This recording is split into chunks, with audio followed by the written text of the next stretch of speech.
बोलो जयकारा बोल मेरे श्री गुरु महाराज की जय। श्री सद्गुरुदेव भगवान की जय। गुरुमुखो, श्री द्वितीय पातशाही जी महाराज कहते हैं कि इस तरह संसार में अतिथि की तरह बनकर रहो।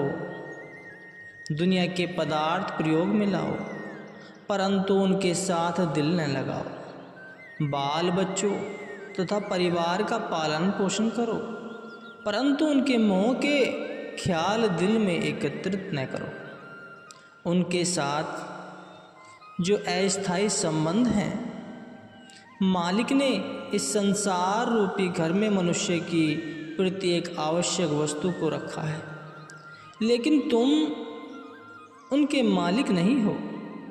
इन सब का मालिक कोई और है। यदि इन पदार्थों का मालिक बनने का प्रयत्न करोगे तो इन सामानों के साथ लगाव रखोगे, तो मोह ममता के विचार दिल में इकट्ठे करोगे, तो इसका परिणाम यह होगा कि संसार से जाते समय बदनाम होकर जाओगे। संबंधी व दुनिया के समान मृत्यु समय तुम्हारे साथ नहीं जा सकते, परंतु इनके साथ लगाओ कि तुम्हें सजा 84 लाख योनियों में भोगनी पड़ेगी। धन का ख्याल होने से सर्प की योनि मिलेगी। इसी प्रकार अन्य योनियाँ मिलती हैं जिन्हें भोगना पड़ेगा। दुनिया के सामान भी तुमसे छीन लिए जाएंगे और सजा भी नीच योनि के रूप में तुम्हें भोगनी पड़ेगी।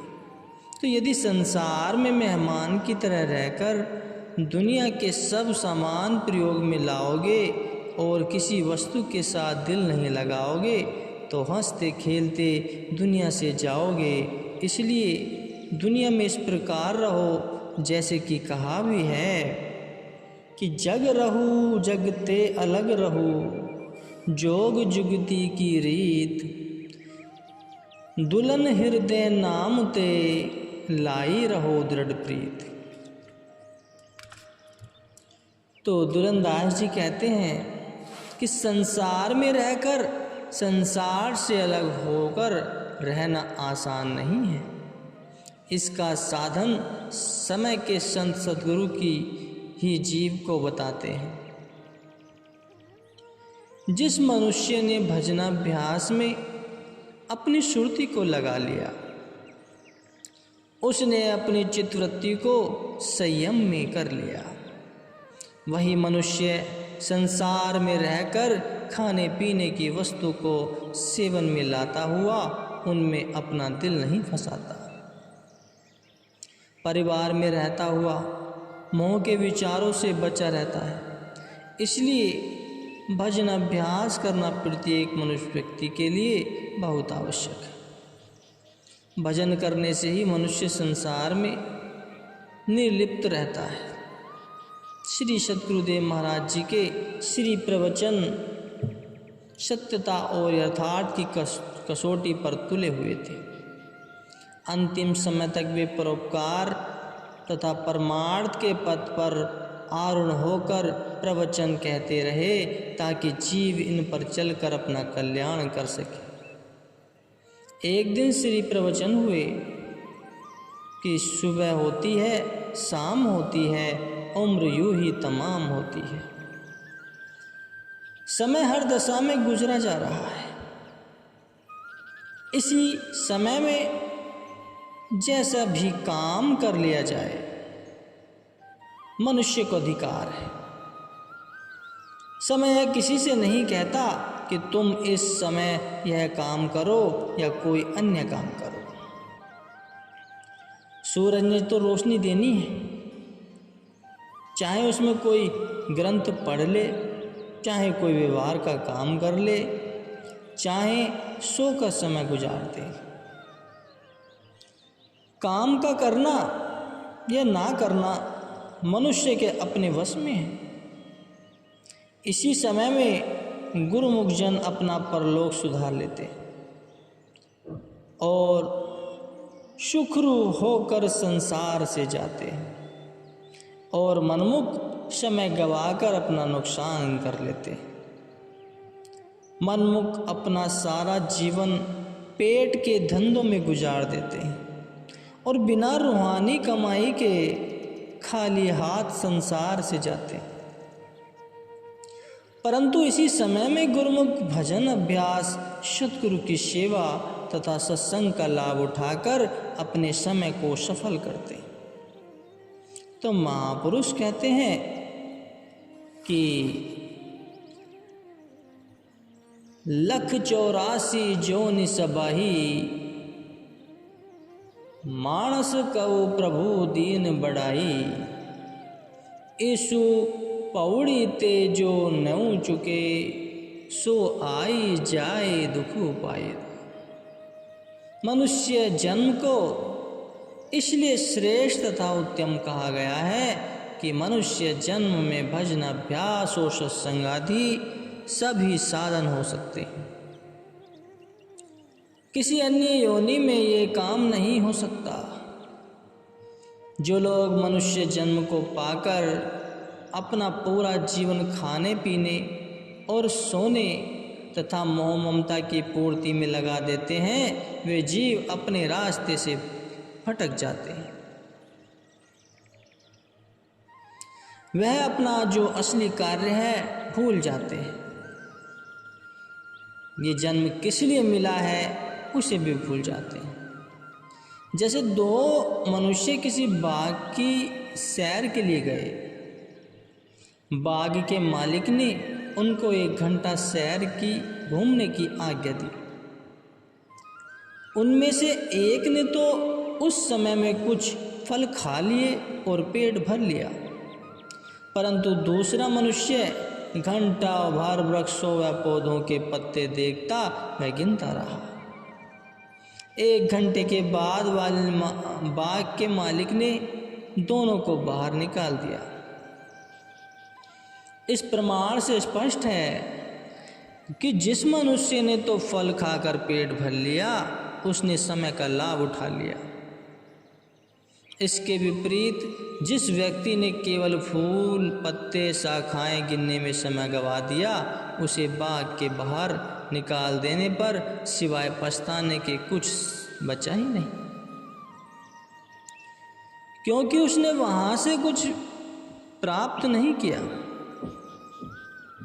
इसी प्रकार मन की इच्छाओं को पूरा करना पत्ते गिनने के बराबर है। मनमति की कार्यवाही से मनुष्य की रूह को कोई लाभ नहीं। यदि शरीर का पालन पोषण करके पूरी आयु उसमें व्यतीत कर दी तो इससे क्या लाभ हुआ? शरीर तो नाशवान है। शरीर ने अंत में एक दिन यहीं रह जाना है। वे कर्म जो रूह के काम आने वाले हैं, उनकी तरफ यदि मनुष्य ने ध्यान न दिया तो संसार से खाली हाथ जाएगा और नीच योनियों का शिकार बन जाएगा। कबीर साहिब जी कहते हैं, आए हैं सो जाएंगे, राजा रंक फकीर, एक सिंहासन चढ़ी चले, एक बांधे जात जंजीर।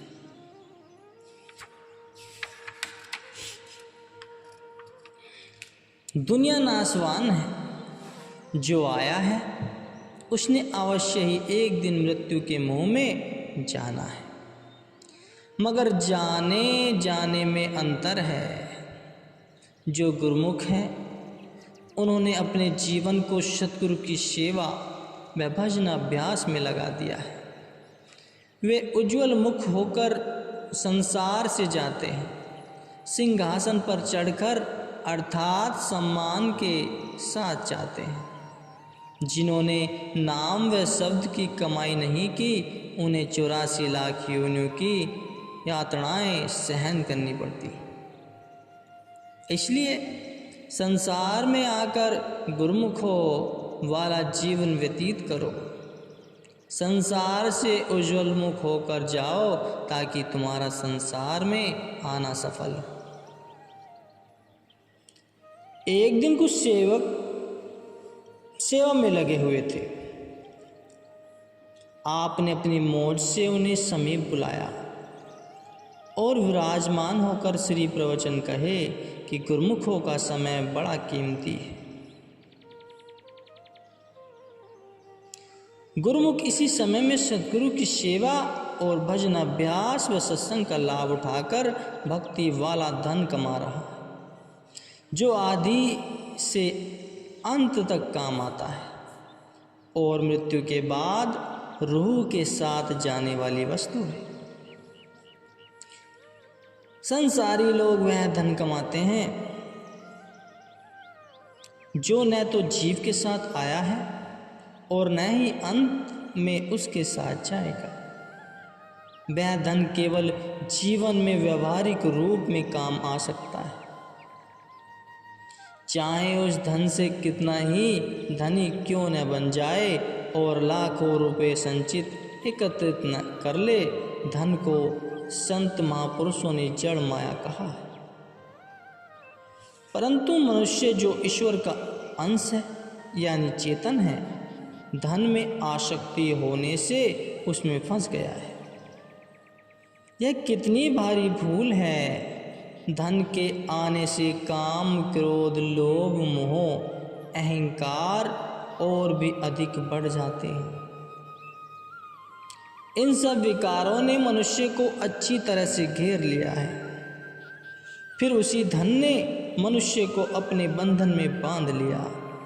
महापुरुष कहते हैं, बहुत यत्न से धन कमाया, सिर पर बांधी पोट, कहे कबीर सतनाम बिन सहेगा यम की चोट। परंतु वे गुरुमुख जिनके संस्कार अच्छे होते हैं अपने धन को परमार्थ और सद्गुरु की सेवा में लगाकर उसके बदले भक्ति का धन प्राप्त करते। काम, क्रोध, लोभ, मोह, अहंकार से वे सहज में ही छूट जाते हैं। परंतु आम संसारी जीवों को भक्ति रूपी धन का कोई भी ज्ञान ही नहीं है। गुरुमुख ही भक्ति के धन को प्राप्त कर सकते हैं।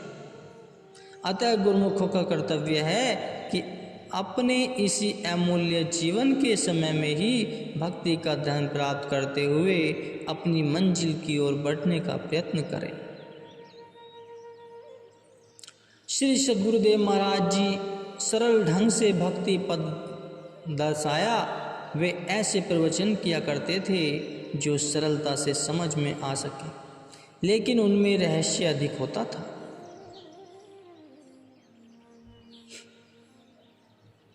एक दिन प्रवचन हुए कि संसार में जितने भी प्राणी के नाम हैं ये सब कारण नाम हैं, अर्थात सब झूठे हैं, ये सब यहीं रह जाने वाले हैं। ये नाम इस संसार में ही आकर बने हैं और यहीं रह जाएंगे। इन्हें माया का स्वरूप भी कहा जाता है। जैसे मानव, पशु, पक्षी, कीट आदि जीवों के भिन्न रूप हैं, वैसे ही उनके नाम भी अलग अलग हैं। जिस योनि में रूह जिस देह को ग्रहण करती है वही उसका नाम और रूप बन जाता है।